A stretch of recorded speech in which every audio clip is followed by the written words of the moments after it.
I didn't realize that Memory Fragment was going to be a rainy Sunday morning kind of game when I started playing it. The house was quiet, a pot of coffee had been made, and a soft drizzle pattered outside against a tree that was just a few weeks away from displaying its foliage. If those aren't the perfect conditions for diving into a trip down memory lane, I don't know what is. Memory Fragment is a cozy game about a small-town repairman who finds an old family photo album spanning his entire life. Each Polaroid acts as a powerful conduit to a specific time and place, and we're transported back there to live out his life in vignettes. But as our job means that we're handy with the ins and outs of fixing what's broke, our journey revolves around the tangibility of items that meant a lot to us at the time, and the considered care we gave to mending them. Even before I clicked into my first memory, the game was already speaking to me. The title screen immediately sets a nostalgic mood with soothing guitar twangs and the hint of movement from steam rising from a cup of coffee, the first of many familiar sights. Autumn's coming, and these last few months of the year are always the most reflective for me, so the timing of a game that really taps into this felt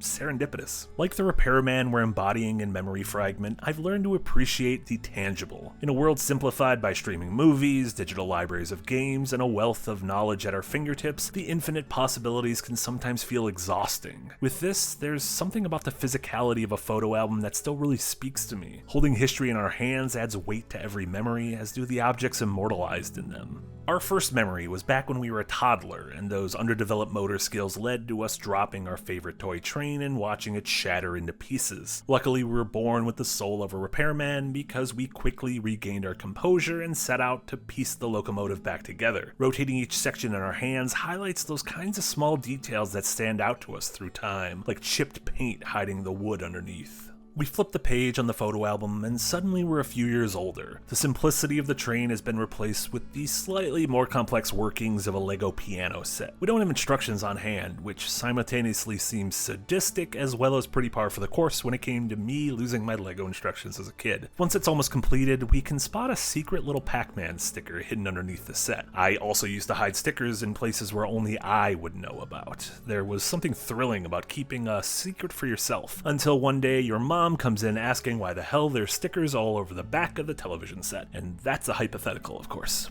The memories continue, this time taking us to a plastic model kit that's way more complex than anything we've seen so far. Popping each piece out of its plastic runners and setting them aside in an ordered fashion brings to mind my Gundam phase as a kid. Crafting a fully formed Wing Zero was a creative highlight of my youth, and something I've thought about going back to now that I'm an adult with disposable income, slightly more patience, and slightly less sturdy hands.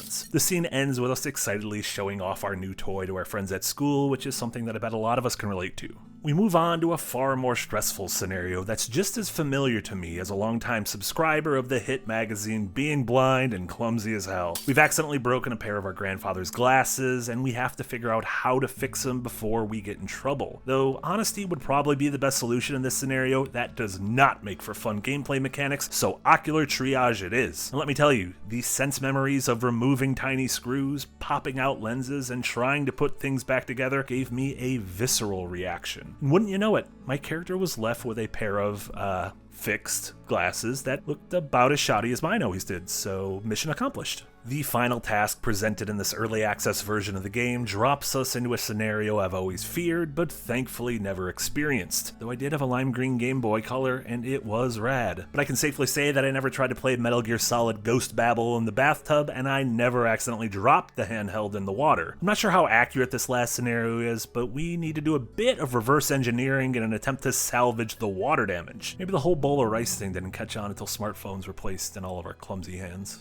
This final puzzle provides a nice glimpse of the inner workings of a handheld gaming device, and it was satisfying to see how all the different pieces fit together to make the thing work. And wouldn't you know it, after successfully resuscitating our electronics, we were able to even play a bit of a retro game as a treat for a job well done. As my rainy Sunday morning came to a close, the weather was starting to clear up and my coffee needed refilling. But spending a bit of time with Memory Fragment was a nostalgic trip through some very familiar scenarios that I am glad to have experienced. It's a new entry into the burgeoning genre of expressing emotion through the things we carry in life, alongside games I truly love like Unpacking, A Little to the Left, and Assemble with Care. Memory Fragment is available now on Steam for $6.99, and I'm looking forward to following the game through early access and discovering what other objects might be broken and in need of a bit of fixing.